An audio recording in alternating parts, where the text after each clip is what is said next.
There's plenty of good broccoli soups out there, but I really like this one for how creamy it is.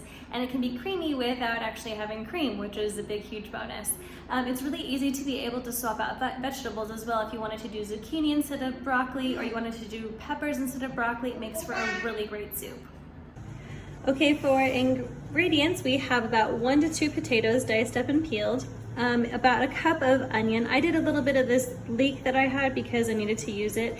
Otherwise I would have had to do a lot more of this one, of course.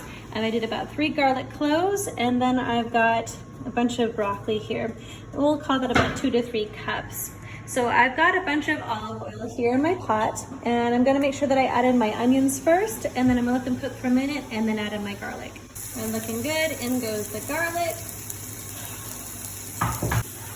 After about 2 minutes of sauteing that, we're gonna add in 4 cups of water.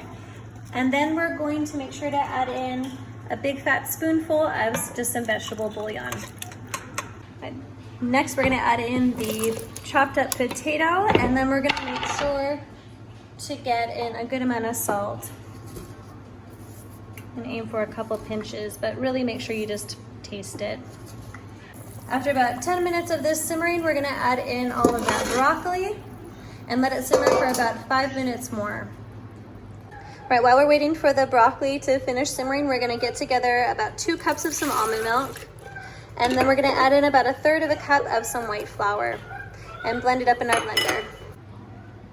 Okay, now we're going to add in that mixture that we put together with the almond milk and the flour, and we're just gonna let this thicken a little bit while the broccoli is finishing cooking just a bit more. We're gonna grind in some pepper in there just to taste. And as you can see, it's starting to get thick already. So kind of with that creamy texture because of the oil and the flour reacting together. We'll let that simmer for just a few more minutes, and then we'll put it back in our blender to blend up and get nice and smooth.